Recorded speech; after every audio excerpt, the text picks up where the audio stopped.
lot of people here. It is. Questions for Coach? Coach, what's been kind of your main role with this defense throughout fall camp? You know, I've been working a lot with the secondary.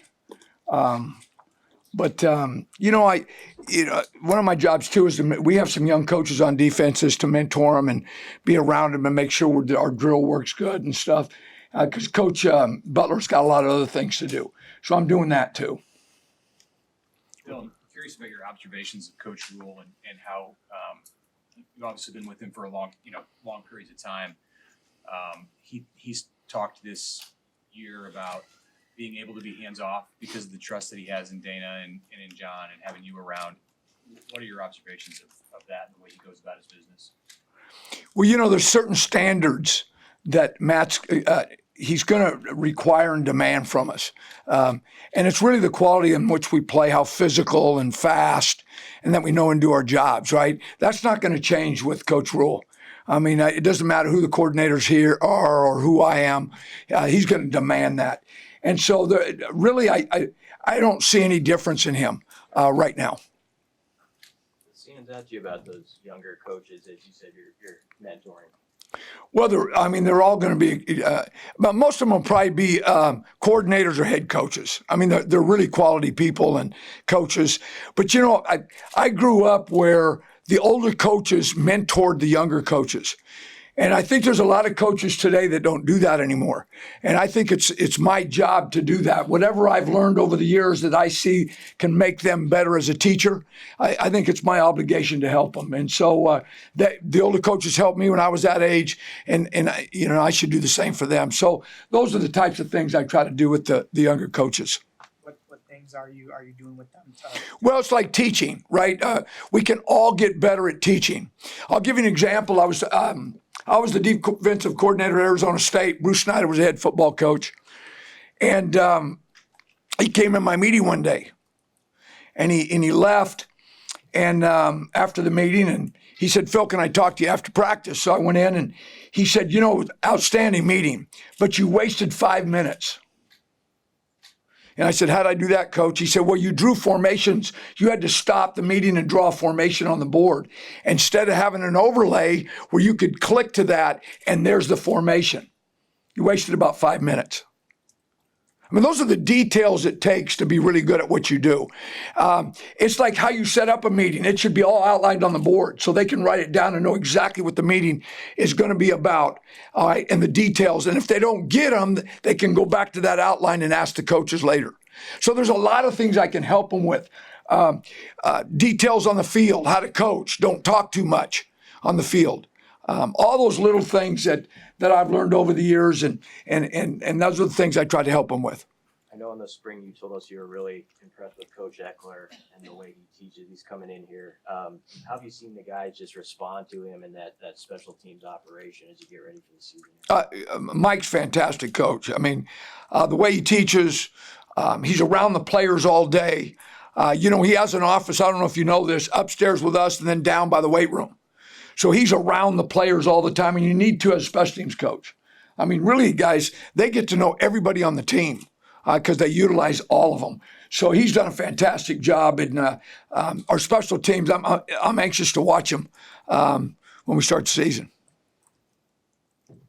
Phil, why do you think Matt's teams have made a jump in their progression when they get to around this time and his stays at places he's been? There's a process that he does, and it's not easy. And I'll give you an example. We went to Baylor, and Art Briles was one of the best coaches in football, but he did things dramatically different than we did.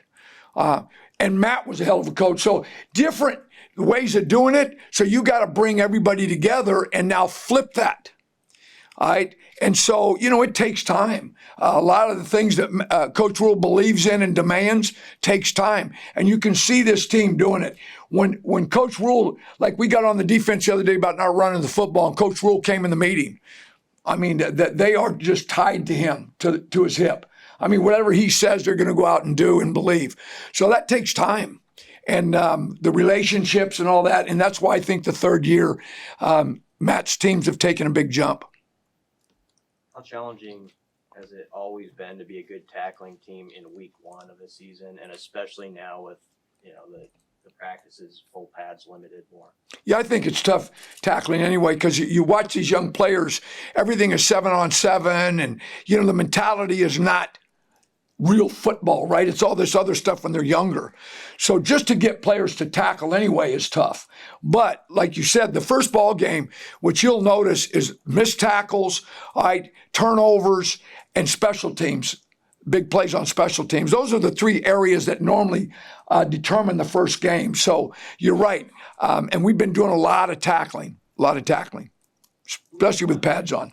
When you want to tell guys, hey, here's a guy you should watch tackle, who on this team is tackling well right now? Well, okay, I would tell you this, that the veteran players run better angles and they fit better. They just understand football better. But guys, everybody in this room, if you played football, you're going to have a loaf and you're going to turn down a hit at some point. We're all human beings, right? But what we're trying to do is eliminate all those. And so if the players, all right, if it's coming from the players about the physicality of this game and the effort, not from the coaches, but the players take ownership, then you get all that as good as it can be. But guys, there's always going to be somebody turn down a hit or a missed tackle, right? But if we're flying to the football and you miss a tackle, all right, there's 2 or 3 other guys standing there. So those are the goals right now. Curious what you've seen from Coach Braden and what he's been doing with this defensive line. Well, I love Terry. Terry's got a lot of energy, and he's got the toughest job in our staff because Rhule's a D-line guy.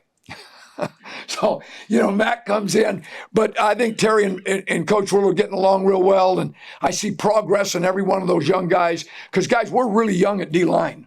And we have a lot of players with 3 and 4 more years that are going to be really good players here. So Terry's doing a great job.